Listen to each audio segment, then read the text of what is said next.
Temos diante dos nossos olhos, irmãos, mais uma história que chama profundamente a nossa atenção quanto às práticas e às soluções encontradas por Israel diante dos problemas que eles estavam ali enfrentando. É impressionante perceber que no meio da destruição dos benjamitas, ordenadas ali, como o próprio texto do Senhor, como a própria Escritura nos ensina no capítulo 20, no capítulo 21 agora, eles estão diante daquela destruição, mas o coração deles já não é mais daquela revolta contra Benjamim. Eles agora passam a ter misericórdia de Benjamim. Essa é a expressão que passa a ser utilizada no texto. E é interessante você notar, volte comigo por favor, e perceba que duas vezes essa expressão vai aparecer no texto, não é? Verso 6 do capítulo 21. Os filhos de Israel tiveram compaixão de seu irmão Benjamim. E depois, no verso 15, então o povo teve compaixão de Benjamim. Aqui é interessante, aquele movimento do capítulo 20, e que levou praticamente à extinção da tribo de Benjamim, aqui agora nós temos algo que é impressionante diante dos nossos olhos. Agora eles passam a olhar para aquela história e dizer, com todas as letras, por que isso aconteceu? Senhor, tem misericórdia de Benjamim e da sua tribo. Preste bem atenção no que nós vamos passar a analisar aqui, irmãos, porque diante dos nossos olhos nós temos a tenacidade da graça de Deus. Como Deus insiste em preservar, em mostrar sua bondade, mesmo diante de circunstâncias tão terríveis como essa aqui no texto que nós acabamos de ler. Capítulo 21, não é? Como nós vimos, há uma mudança de tema dramático. A angústia e a ira contra Benjamim se transforma em compaixão por Benjamim. Depois que eles venceram a batalha contra os benjamitas, irmãos, eles passam a chorar. Quando eles quase aniquilam Benjamim, no capítulo 20, no capítulo 21, eles passam agora a chorar. E o choro de Israel e o sofrimento de Israel vai permear toda essa sessão. Nós vimos os versos 6 e o verso 15, mas você pode olhar ainda no verso 2 e 3 e perceber a mesma coisa. Veja, veio o povo a Betel e ali ficaram até a tarde diante de Deus, e levantaram a voz e prantearam com grande pranto. Disseram: Ah, Senhor Deus de Israel, por que sucedeu isto em Israel, que hoje lhe falte uma tribo? Verso 3, por que sucedeu isso a Israel, que hoje lhe falte uma tribo?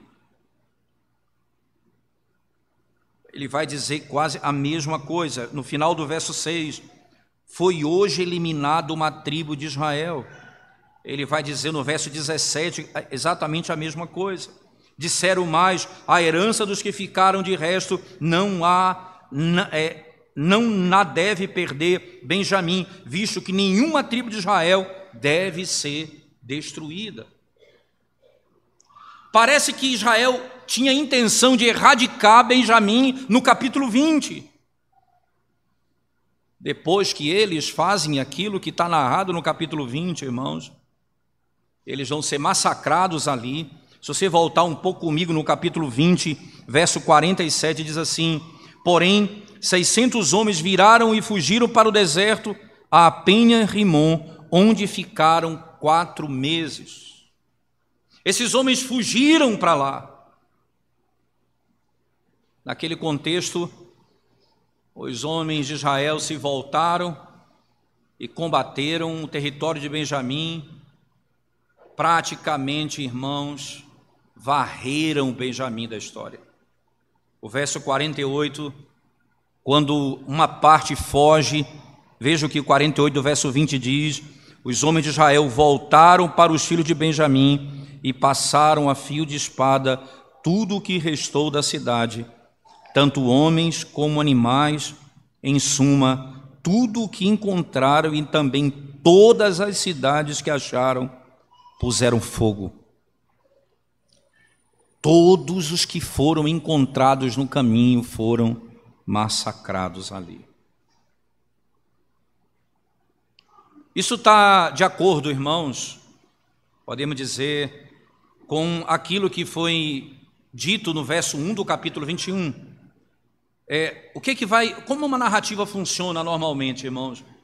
Você vai, por exemplo, quando você está analisando uma história como do capítulo 32 de Êxodo, e você vê ali a narrativa do bezerro de ouro, lembra dessa narrativa muito clara? E quando você lê aquela história no capítulo 32, 33, 34, você não encontra em nenhum momento Deus dizendo que vai destruir Arão por aquilo que ele fez. O narrador não conta isso. E ele passa por cima disso. E gera uma dúvida no leitor, porque mais de quase 3.000 pessoas, mais ou menos, foram mortas naquele dia, e Arão, ninguém falou nada do grande pecado dele. Só que quando essa história é narrada no capítulo 9 de Deuteronômio, veja, isso é capítulo 32 de Êxodo. Quando essa história é contada no capítulo 9 de Deuteronômio, lá vai ser dito: Arão não foi morto, porque Moisés intercedeu por ele, assim como intercedeu pelo povo. Tem informações que, no primeiro momento, não é fundamental contar, mas existem informações que, em outro momento, é importante contar. E é o que nós vamos descobrir aqui agora, a partir dessa sessão, é aquilo que nós não sabíamos que tinha acontecido no capítulo 20. O que nós temos é uma ação, uma reunião e a destruição, mas os detalhes passam a ser contados agora. Veja o que vai acontecer no verso 1 do capítulo 21. Ora, haviam jurado os homens de Israel em Mispa, dizendo: nenhum de nós dará sua filha por mulher aos benjamitas. Nenhum vai dar. Nós não vamos usar essa expressão, semear os benjamitas novamente. Nós não vamos dar posteridade a eles. Sabe por quê? Eles serão colocados na categoria, irmãos, que os pagãos seriam colocados, como é narrado em Deuteronômio 17, 1 a 3. Os pagãos, é dito lá, que nós não daremos as nossas filhas a eles, nem os nossos filhos, as suas filhas, eles serão exterminados. Foi feito um voto ali, eles fizeram um voto ali naquele contexto, que as suas filhas não dariam para a tribo de Benjamim. Se aquilo acontecesse, eles terminariam a sua história em uma geração. Os que sobreviveram morreriam ali, não apenas eles, mas toda a tribo de Benjamim. E agora, quando essa guerra chega no seu ápice, irmãos, quando chega o resultado daquilo que eles falaram, Israel passa a lamentar. Veja o verso 3, é interessante. Eles lamentam aquilo que Deus trouxe sobre eles. Veja o verso 3. Disseram: ah, Senhor Deus de Israel, por que sucedeu isto em Israel, que hoje lhe falte uma tribo? Por que isso aconteceu conosco? Como a mesma coisa nós já vimos no verso 6. Por que isso aconteceu conosco, Senhor? Aí eles passam a olhar para a tribo, são 12 tribos. Agora tem 11. Nós ficaremos. E isso tem envolto as promessas do Senhor, as palavras de Deus, desde o estabelecimento das tribos de Israel. Como nós ficaremos sem uma tribo no nosso meio? Como é que esse capítulo todo se desenrola, irmãos? Preste atenção, nós já tivemos a oportunidade de lê-lo, mas preste atenção como ele vai ser distribuído em termos de informação. Primeiro, você vai encontrar dos versos 1 a 7 o dilema sobre o voto. Que voto? Que nós não daríamos nossas filhas a eles. Então, haverá um dilema. Como é que nós vamos resolver isso? Eles passam a ter compaixão dos benjamitas, mas eles têm um problema. Eles fizeram um voto. Como é que agora esses homens vão ter família? Se nós não podemos dar nossas filhas a eles, qual vai ser a solução? Então, é o primeiro dilema, né? Então, do verso 8 a 9, você vai ter uma possível solução. Aí, do verso 10 ao 11, ele tem uma ordem para atacar. Quem, irmãos? Ele vai atacar o que diz, veja só o verso 10 e 11, sem precisar ler todo o verso, mas ele diz: por isso a congregação enviou 12 mil homens dos mais valentes, e lhes ordenou, dizendo: ide e ao fio de espada feri moradores de Jabes de Gileade. Então, eles mandam atacar Jabes de Gileade. Do verso 8 a 9, uma possível solução. Do 10 ao 11, uma ordem para ataque. E os versos 12 a 14, eles vão perceber que aquela solução não foi suficiente. A quantidade de mulheres que eles encontraram lá não era suficiente, porque, lembra, eram 600 homens. E eles encontraram 400 virgens, faltavam 200 mulheres para poder continuar a história dos benjamins. Então, a solução não foi suficiente. Então, verso 16 a 18, volta o quê? Volta um dilema, de novo, do voto. Nós fizemos o voto e agora o que nós vamos fazer? Só que no verso 15 você tem a resposta do povo. Do 16 ao 18, o dilema do voto de novo. E aí, o verso 19, eu tenho a possibilidade de uma solução. Qual é a possibilidade? Tem as festas anualmente, os pais mandam as filhas, vocês vão lá e sequestram essas moças. Que solução impressionante. Vocês vão lá e sequestram essas moças. E quando chegar, e os pais vieram até Israel, falar o que aconteceu, nós diremos. Foi necessário.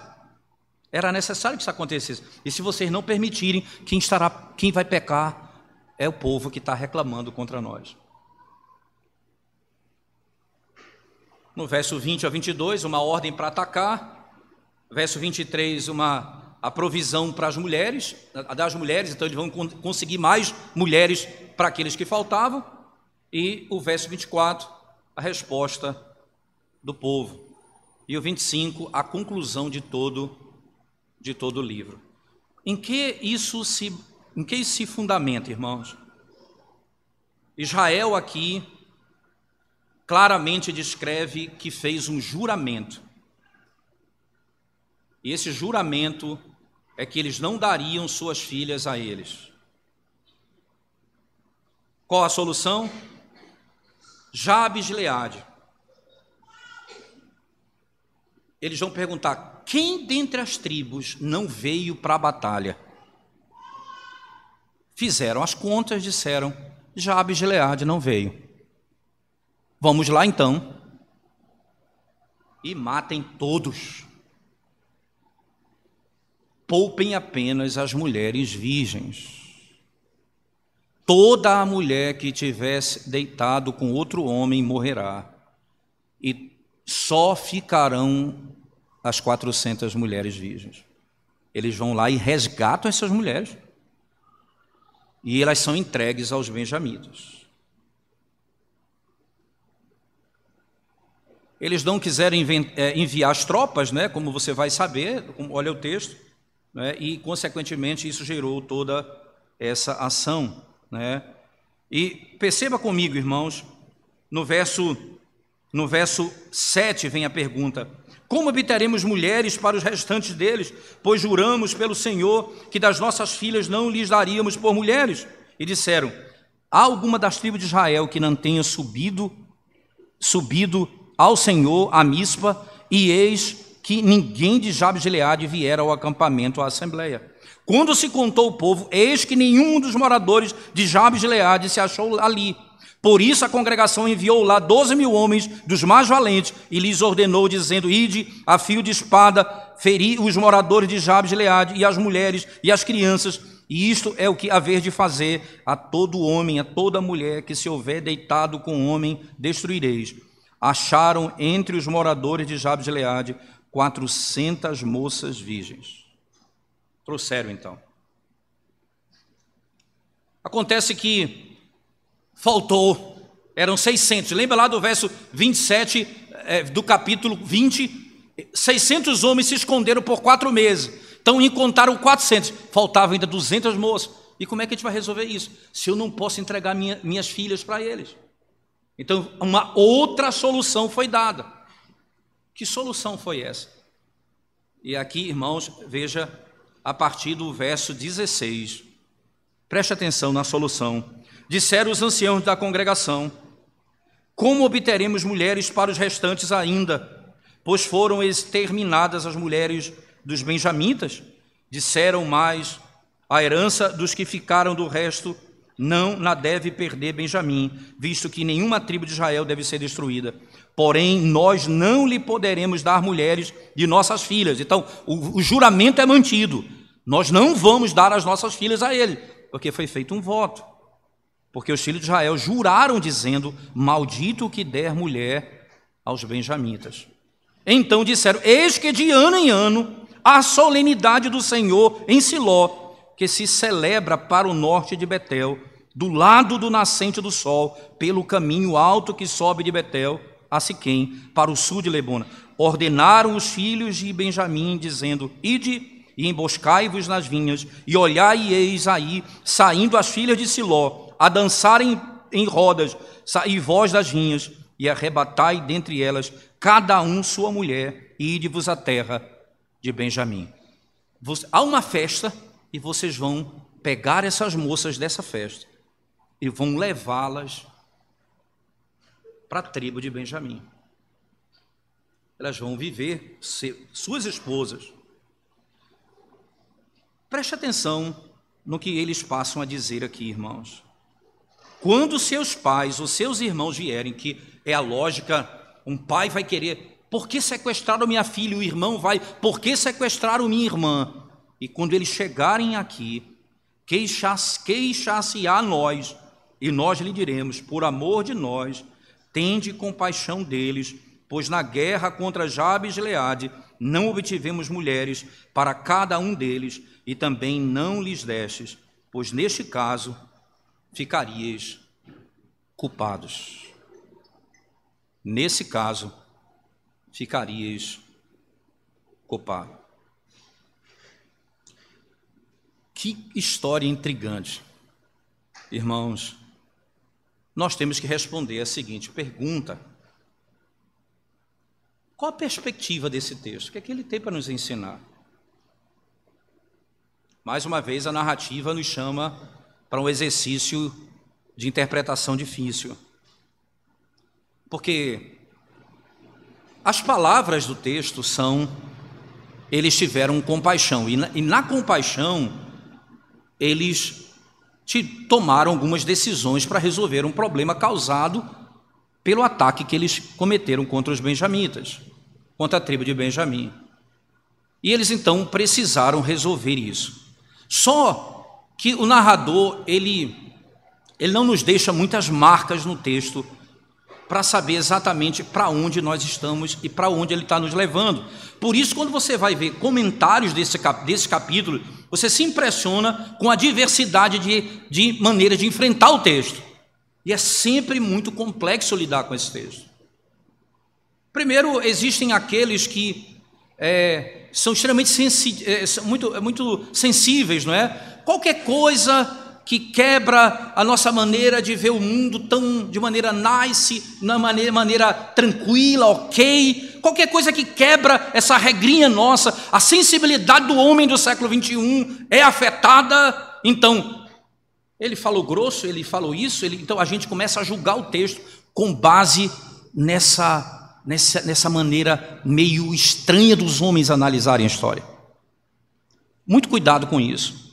Não pense que a nossa visão de masculinidade da nossa geração deve ler esse texto. Isso é perigoso, porque é importante entender que ali nós estamos lidando num contexto histórico distinto, e eu preciso compreender o que está acontecendo aqui.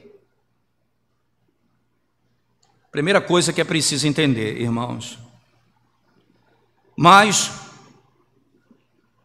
lembre-se, nós não estaremos muito aptos a julgar esse texto se nós olharmos simplesmente com a sensibilidade dos homens da nossa geração. É necessário entender também, e nem deve ser sugerido aqui, que tudo o que acontece nesse capítulo está ok.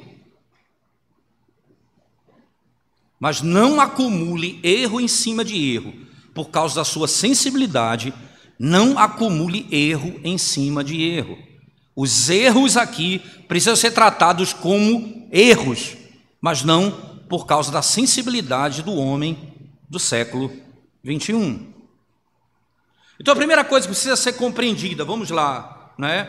No capítulo 20, verso 28, irmãos, a retribuição de Israel sobre Benjamim. Você vai encontrar capítulo 20, verso 48. Os homens de Israel voltaram para os filhos de Benjamim e passaram a fio de espada tudo o que restou da cidade. Tudo o que restou da cidade. Alguém pode dizer, eu já vi comentários, né, muitos comentários, e até alguns no sermão passado, eu poderia ter caminhado na direção de alguns que falavam que era assim mais ou menos, né? Eles agiram com amargura no coração, aí foi lidar com a doutrina da amargura. Como lidar com a amargura quando eles agiram com tanto ódio? Preste atenção, irmãos. Quando eles fizeram um juramento dizendo que não dariam suas filhas, é porque eles estavam tratando Benjamim como uma tribo pagã. E que lógica tinham eles para tratá-los como tribo pagã? Porque eles ali eram como Sodoma e Gomorra. Como eles poderiam ser tratados senão como inimigos do Senhor? Eles foram tratados segundo aquilo que era próprio da percepção do momento, isto é, lembra o que aconteceu? Eles agiram como Sodoma e Gomorra, praticaram aquela malignidade com a esposa do levita, e ali eles trataram. E é interessante lembrando o capítulo 20, que ao fazer isso, eles tentaram um acordo com Benjamim, dizendo, entregue Gileade para nós, entregue para que possamos destruí-los. Mas Benjamim não quis, ele se acomodou àquele século, se acomodou àquela visão de mundo e defendeu aqueles sodomitas dentro da sua própria tribo. Consequentemente, foram tratados como tais. Foram tratados como tais. Segunda coisa importante e deve ser considerado é o voto acerca das esposas, no verso 1. Talvez tenha sido tolo da parte deles fazer isso, mas foi votado, foi feito um voto, irmãos. Então ele deveria ser cumprido da forma como foi jurado. Você pode julgar que eles fizeram um voto tolo, mas eles fizeram um voto e de alguma maneira mostravam temor a Deus, porque os votos não poderiam ser quebrados. Nós precisamos cumpri-los, porque nós fizemos um voto que não entregaríamos nossas filhas a eles. Finalmente, Israel, irmãos, mostraria que busca justiça de alguma maneira, né? Quando vai retribuir Jabe Gileade, porque essa tropa, esse povo não enviou soldados e os homens para combater os inimigos. E aí usaram um princípio como um comentarista diz: o que não é comigo é contra mim, o que não é por mim é contra mim. Se eles não se colocaram do nosso lado, eles são inimigos. E eles ficaram neutros dentro da tribo. Eles disseram, nós não vamos contra Benjamim e não vamos nos colocar da forma contrária. Ficaremos neutros. Ele disse: se você não veio conosco, você é nosso inimigo. Porque foi convocado, veja, Benjamim foi tratado assim, vocês deveriam também ser tratados assim. E aí eles enviam as tropas e 12 mil homens valentes e massacram aquela região.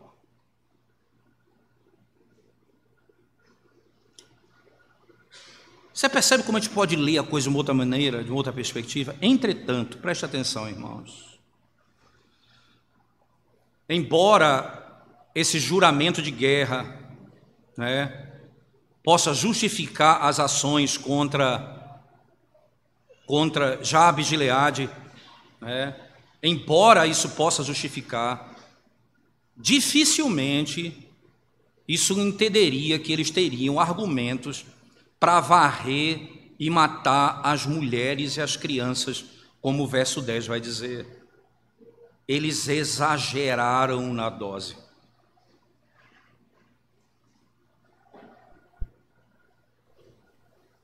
Eles exageraram na dose. Sim, eles tinham o direito de punir aqueles homens, mas exageraram matando as mulheres e as crianças. O que o narrador, no meio desses acertos e desses erros, dessas justificativas que parecem ok e das que não parecem ok, por que ele permeia o texto com isso? Parece algo certo, parece algo errado. Requerer aquilo de Jabes de Gileade, ok, mas a severidade não é ok. Eles se mantêm firmes diante dos votos que fizeram, mas eles desrespeitam o direito das moças em Siló, quando eles vão sequestrar, com base nesse argumento, aquelas moças, desrespeitando o pai e desrespeitando os irmãos, de maneira pecaminosa. Eles fazem coisas certas, exageram nessas coisas. Um comentarista disse: é uma mistura de consistência com confusão. É como se dissesse: está tudo correto, mas ao mesmo tempo muitos erros foram cometidos. Essa ambivalência, essa maneira de ler o capítulo 21, mostra na realidade, irmãos, aquilo que começa a acontecer desde o capítulo 19 do livro de Juízes. Nós vimos um levita sacrificar sua concubina, entregando a uma multidão enfurecida, e usa algumas informações seletivas para esconder sua covardia, não protegendo aquela mulher. Nós ouvimos falar de um anfitrião que ofereceu proteção da sua casa e também a sua própria filha e a sua própria concubina. E nós vimos aquele anfitrião dizendo: eu entrego a concubina e a minha filha no lugar desses que estão comigo. Nós vimos a dificuldade da tribo de cooperar, a tribo de Benjamim de cooperar com a justiça e entregar aquela tribo de Gileade nas mãos de Israel, para que as trevas que acampavam sobre Israel fossem tiradas por causa daquele terrível pecado contra aquela mulher. Nós podemos notar Israel buscando a Deus em oração, como no capítulo 20, eles pedem a Deus: Senhor, o Senhor entregará nas nossas mãos Benjamim. E eles oram pedindo a Deus isso. E o Senhor diz que deve, e eles vão, e o Senhor entrega Benjamim nas mãos dele. Mas eles vão lá e querem destruir completamente Benjamim. naquilo que é certo, eles fazem aquilo que é demasiadamente, que é demasiado. O Senhor manda e eles vão além daquilo que o Senhor manda. O coração deles vai se revelando. E não é estranho que o livro de Levítico termine com essa história tão cheia de certo e errado como o capítulo 21. Porque assim que o verso 25 vai dizer: não havia rei em Israel, cada um fazia o que achava mais reto. O grande ponto é isso. Mas o que o Senhor quer nos ensinar com isso, irmãos? Confusão? Aqui é a glória da graça de Deus. Preste atenção. Considere isso, irmãos. Sodoma, que é comparado com a história do capítulo 19 do livro, capítulo 20 do livro de Levítico, 19 e 20 de Levítico. Sodoma, lá em Gênesis 19, foi completamente destruída. Aqui, um remanescente de Benjamim sobrevive. Lá não sobrou ninguém. Aqui, um remanescente sobrou.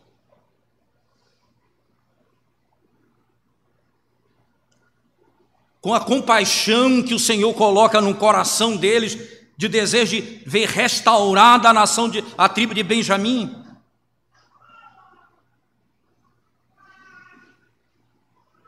Mas lá no capítulo 20, eles agiram com tanta força que desejaram exterminar Benjamim do mapa.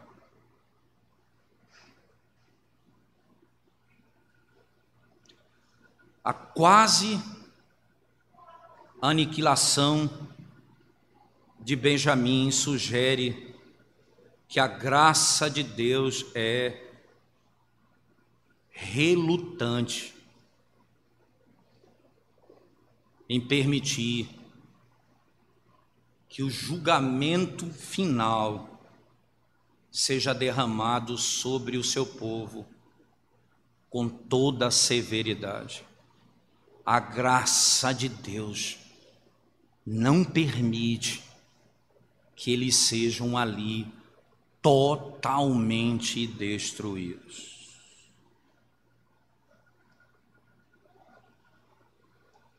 Não é angustiante saber que uma tribo falta? É a misericórdia do Senhor, irmãos, que nós não somos consumidos. Quero trazer à memória aquilo que me pode dar esperança, diz o profeta Jeremias em Lamentações. As misericórdias do Senhor são a causa de não sermos consumidos, a razão pela qual Israel e Benjamim aqui particularmente não foi completamente destruído. Foi a misericórdia de Deus.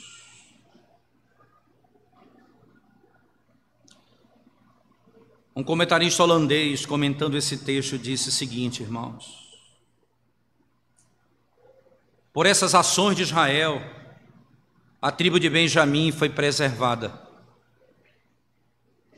Mas os israelitas atacaram o problema de maneira arrogante, enganosa e pecaminosa. Como, irmãos, ele diz, como é estranho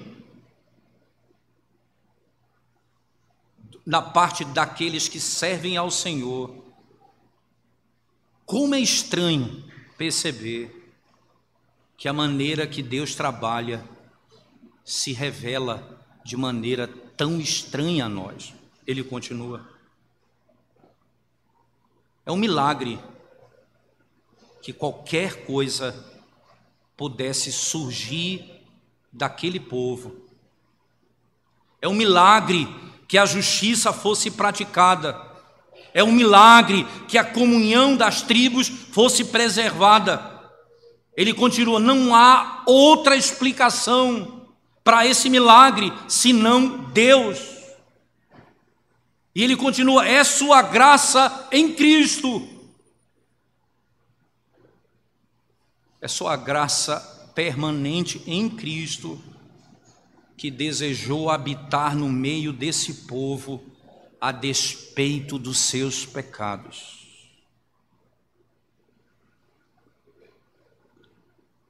Israel não foi destruído, porque Deus insiste em derramar sua graça sobre o seu povo.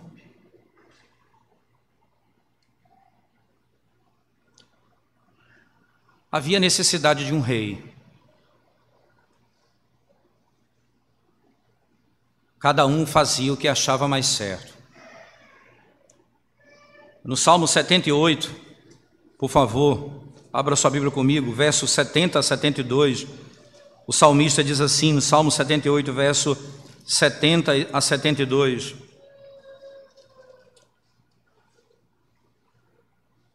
Também escolheu a Davi, seu servo, e o tomou dos redis das ovelhas, tirou do cuidado das ovelhas e suas crias, para ser o pastor de Jacó, seu povo, e de Israel, sua herança. E ele os apacentou consoante a integridade do seu coração, e os dirigiu com mãos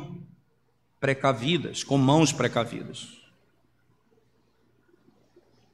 Agora você vai ver, ele vai escolher um rei para Israel. Ele preserva o seu povo no meio do caos e levanta um rei que vai julgar Israel. O livro de Juízes, irmãos, termina com um milagre. Como que depois do capítulo 19 a 21, dos capítulos 19 a 21, como que depois dos capítulos no todo 1 a 21, como eu posso dizer, irmãos, que ainda há Israel, depois de tudo que vimos, depois de tudo que analisamos, depois de cada pecado, de cada maldade, como eu posso dizer, ainda há Israel? Só pode ser porque Deus habita no meio do seu povo.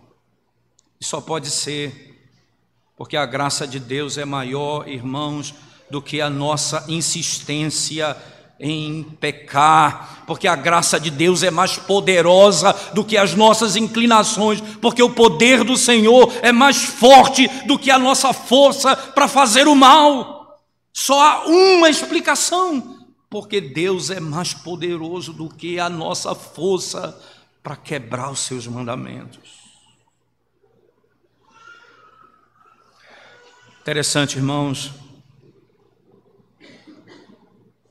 Juízes poderia ser o título como se segue, poderia ter um título como se segue: que grande Salvador é o Senhor. Quão glorioso Salvador é o Senhor.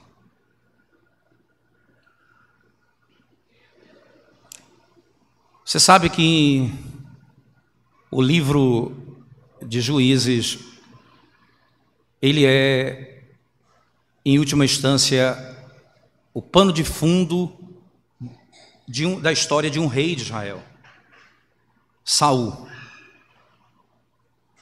Ele era da tribo de Benjamim. Essas cidades aqui citadas todas são cidades associadas a ele. Isso vai ficar muito claro no livro de Samuel. O que o Senhor está mostrando, que Saul não poderia ser o rei de Israel, senão um rei provisório. Por isso que imediatamente vem o livro de Ruth, que ainda no período dos juízes, isso aqui é fantástico, no tempo em que julgavam os juízes, é assim que começa o livro de Ruth, está diretamente ligado ao livro de Juízes, ao seu período histórico. no tempo em que julgava os juízes. E na história de Ruth, da graça, da restauração, da vida, ele dá um filho àquela mulher, Obed, de onde vem a história de Davi. O livro de Juízes é o pano de fundo da história de Saul. O livro de Ruth é o pano de fundo da história de Davi. Israel vai ser preservado pelo Rei dos Reis e pelo Senhor da igreja, até a chegada daquele que iria governar Israel, Davi, para onde apontava Jesus Cristo, o Senhor de toda a igreja. Tantas vezes, irmãos, nós olhamos para a nossa própria vida e nos impressionamos, não é? Como o Senhor ainda tem me sustentado. Como o Senhor ainda tem guardado a minha alma. A razão, irmãos, e você olha e diz, sendo eu insistentemente pecador.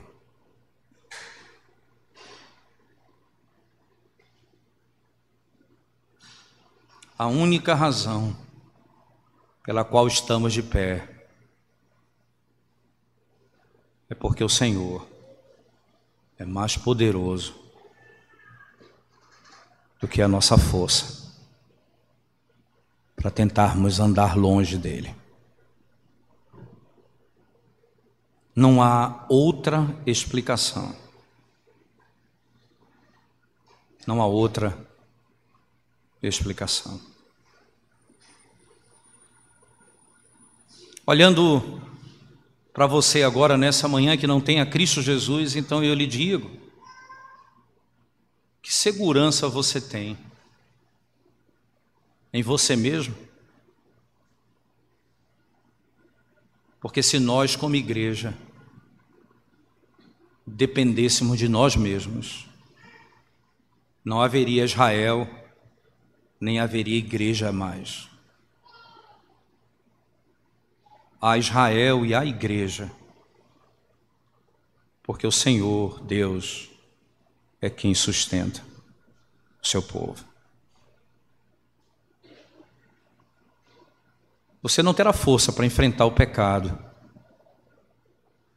nem inclinação para o mal, se não for a graça e a misericórdia do Senhor. Venha ao Senhor hoje e seja salvo, você e sua casa. Vamos curvar nossa cabeça e orar ao Senhor mais uma vez, irmãos. Ó Senhor bendito, nós te exaltamos mais uma vez pelo glorioso privilégio de podermos, Senhor Deus, meditar, ouvir a Tua voz e sermos por Ti mesmo, ó Deus, instruídos na verdade. Suplicamos que as verdades dessa manhã possam alcançar o nosso coração verdadeiramente e mudar a nossa sorte, ó Deus. Tem piedade de nós, tem misericórdia da nossa vida e abençoa a Tua igreja, em nome de Jesus. Amém, Senhor.